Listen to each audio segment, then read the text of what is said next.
podcast is sponsored by Happy Warrior Kava. Be a happy warrior. Drink, relax, and enjoy the strong and smooth taste of the best-selling kava in the islands. Happy Warrior Kava.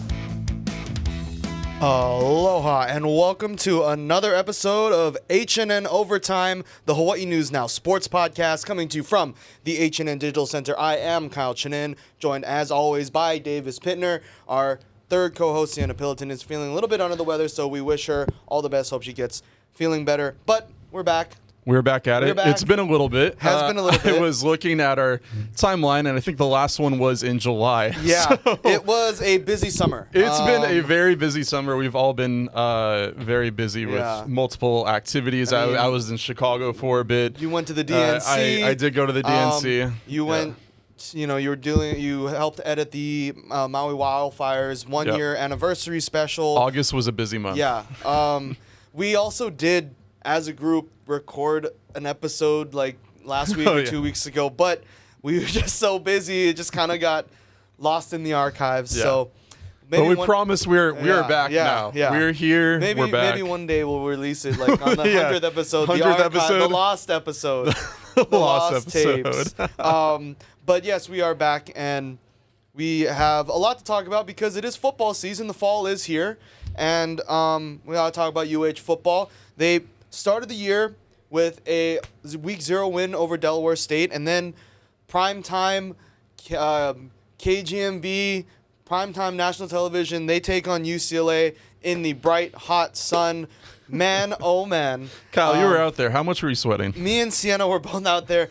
I couldn't tell you what was really going on from halftime to the end of the game. I was so zoned out. I was just shooting, and I was like, if it's in focus, it's in focus. Because it was so hot. Because one thing you have to remember, it's like Aloha Stadium, it was big enough, and it had kind of some roofing at the top. You got of a little bit of shade. You have some shade, especially on the home side. But at the Ching, there is no cover whatsoever. I was hoping and praying for clouds. But, I mean, all in all, it was a pretty exciting game. There was a lull kind of in that middle of the game. It really was. Yeah. I mean, you saw UH come out hot in the start. I mean, Braden Shager seemed to be on fire. He was completing every single pass, it seemed like, in the beginning. In the end, 16-13 UCLA. Some fun facts. Just want to kick off from UH. That was the first time since 1939 that UH and UCLA played in Honolulu. So that was pretty cool. Primetime, once again, it's been a really long time since that happened.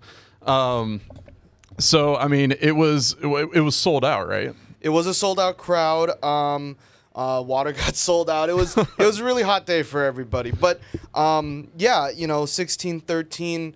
It was a really close game. It was exciting, but I think really what kind of hindered this offense early on was, Shager got banged up. He hurt his ankle in that second quarter, and the offense really kind of, for all intents and purposes, shut down after that. And, this was their opening drive, touchdown, Shager to Pefele Ashlock, and from there they relied on their kicker Kansei Matsuzawa to get points on the board, but also the defense. I mean, they were playing lights out in that for majority of the game against UCLA. They have that pick right there from Logan Taylor. I mean, potentially a safety if Ethan Garbers doesn't toss that right into his hands. Yeah, I know. But, seriously. I mean, great defensive effort, but they just kind of didn't get that offense going to match the defensive effort that it's a good thing when your defense is taking on a team like UCLA and they're holding them to just field goals for majority of the game. Yeah, and I think it really came down to Braden Shager's injury. Because, I mean, when you think of Braden, you think of that dual threat quarterback type of thing. I mean, we saw it in Delaware State. He was able to run the ball. He was able to pass the ball. And that throws a defense off. You don't know what they're going to do. But when you see him get injured, you know they're just going to be passing the ball, which is kind of what we saw. I mean, that kind of hindered UH's offense a lot. I mean, you look at the stats. Braden Shager, actually, both quarterbacks in this game, very, very similar. You look at Braden Shager, 25 for 42, 227 yards, 1 touchdown, 2 interceptions. You look at UCLA's Ethan Garbers, 19 for 38 attempts, 272 1 touchdown, and 2 interceptions as well. Thing with him, also a dual threat quarterback. He had the leading amount of rushing yards for UCLA with 49 yards.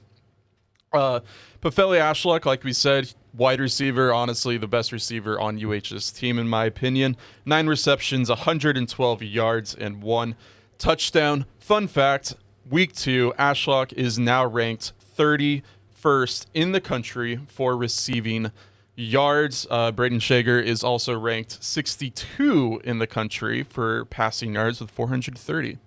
So a little bit of stats right there. Yeah. Overall, I mean, you see this team, in my opinion, like they have the potential There's a lot of to be potential. great. And that you mentioned it before, that defense, especially the defensive line, they were on fire. I mean, that game, they were putting the pressure on UCLA. So I mean, we always talk about it. Defense wins championships, and I think they have a big chance. You know? I think bringing in defensive coordinator Dennis Thurman to this unit and really lighting a fire under their behinds.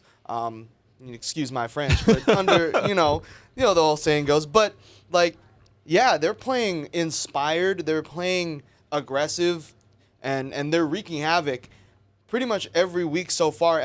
And also too, you got to shout out the special teams unit. You know, you have you know, week 0, Tylen Hines runs back a punt return. This past game against UCLA, fake punt, Lucas Barrow runs it for the first down. Also, Lucas Barrow pinning a team on the 1-yard line off a punt. The special teams unit and the defensive unit is greatly improved from a year ago, and I think it's going to take some time for that offense to kind of match that. And once that all 3 phases get going, man, it's going to be fun. It's going to be fun. It is going to be fun. And what is going to be fun as well is tomorrow's matchup with Sam Houston. Now, if you haven't heard of that team before, this is actually the first time that UH is meeting with Sam Houston. Let me show this B-roll really fast. Sam Houston, they're rocking the all orange. This is their home opener for them, so they're rocking out these colors. So it's going to be kind of interesting to see this matchup, UH versus Sam Houston. Sam Houston is also 1-1.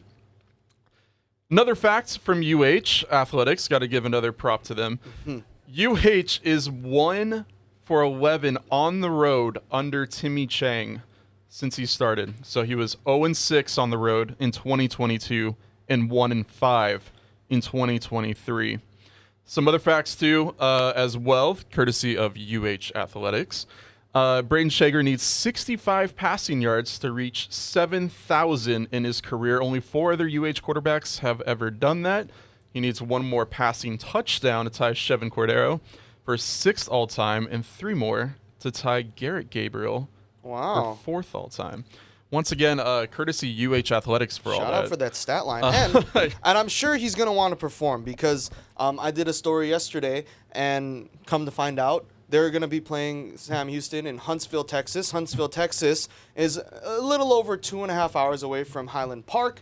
That is where Braden Shager grew up. That's where he went to high school. Wow. So he's going to have a lot of family in the stands. He was telling us over the week, this is the first game that his parents can drive to, his family can drive to. First time he's playing college ball in the state of Texas, so he's excited. And I'm sure there's a lot of Texas guys. Pefele Ashlock too, right? I think Cam Stone as well. Like a bunch of Texas guys on this team.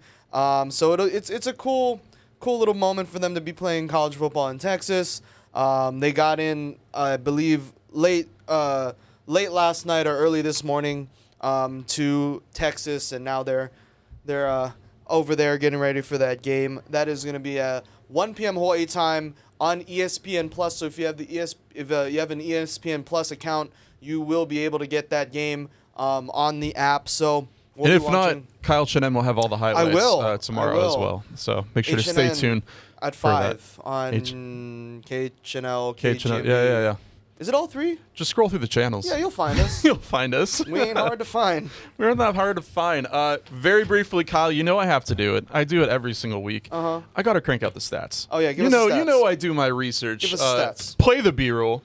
So, guys, Kyle, biggest concern going into this week is their quarterback, Hunter Watson. He is ranked 103 in the nation for passing yards. Once again, just like UCLA, he's another dual threat quarterback. He last game was an iffy one. They played the UCF Knights. UCF was a by far superior team. They won 45-14 against Sam Houston. And once they kind of took the lead, they benched the starting quarterback. So we're gonna actually go back to the game before then to really look at the stat line for Hunter Watson. He was 16-27. They played Rice as well.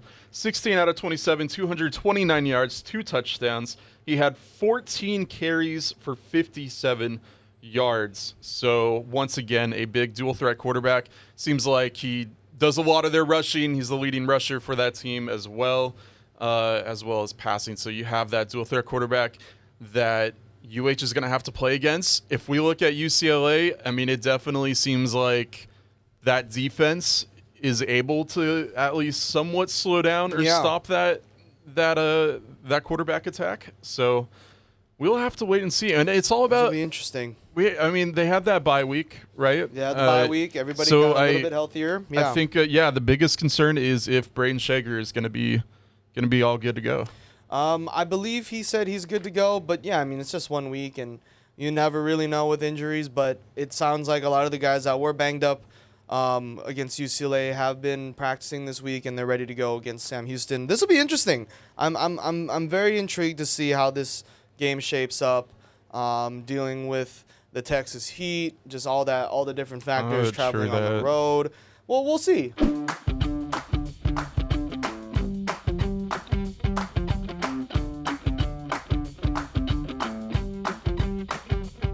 All right, talking about interesting and something we're intrigued to see. A lot of big news in the world of college football as it pertains to the Mountain West and the Pac-12 from yesterday. It was announced that 4 Mountain West schools are heading to the Pac-12 in 2026. The Pac-12 is not dead. The Pac-12 stuck around. It's not down to like 2 teams we were at before. Exactly. So going into this season, the Pac-12 was gutted to just 2 teams, Washington State and Oregon State. But within overnight, the conference announced that 4 schools from the Mountain West will be joining in the 2026 season. Those teams are Boise State, Colorado State, Fresno State, and San Diego State. So that gets them to 6 teams in the reimagined Pac-12. You need at least 8 to be considered a conference in the NCAA. So more moves are expected.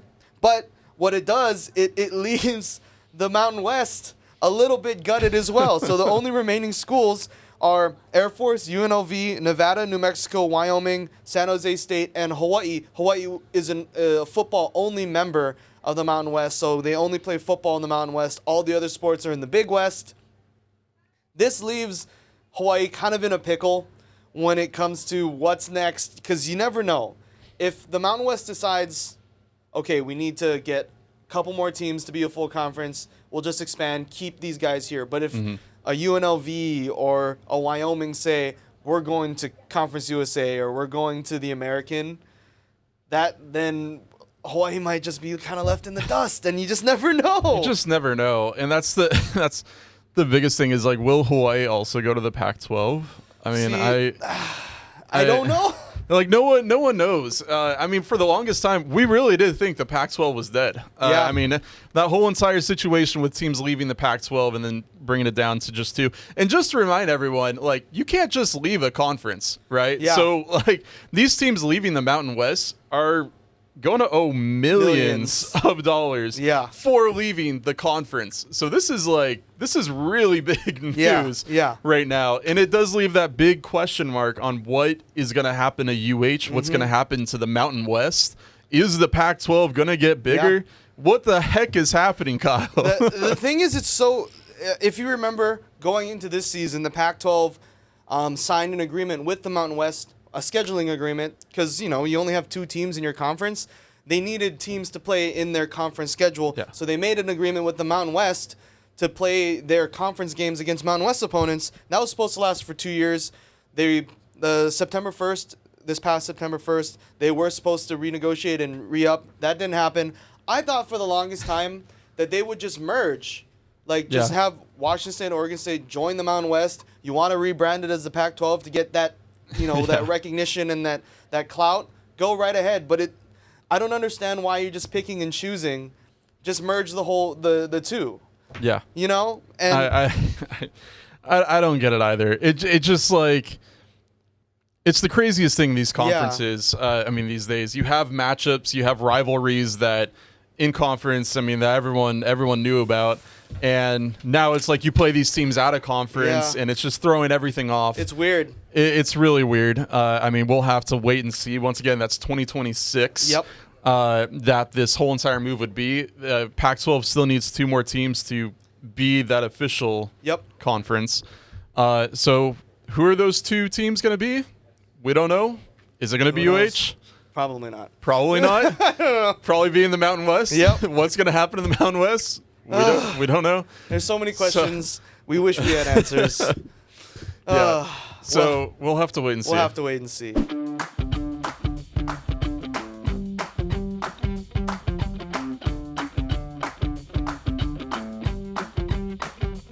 Davis, a little bit of a quick one, but that was a fun one. That was a fun one. Next episode, our third host will be here in the center of the screen as well. Be sure to check out this episode or any of our other episodes, Spotify, Apple Podcasts, wherever you get the rest of our HNN podcasts. Be sure to check out the video version on our YouTube channel, on the HNN YouTube channel, and follow us on Instagram. That is HNN Overtime, no spaces. For Davis Pitner, I'm Chinen. Thanks so much for listening and watching. Aloha. This podcast is sponsored by Happy Warrior Kava. Be a happy warrior. Drink, relax, and enjoy the strong and smooth taste of the best-selling kava in the islands. Happy Warrior Kava.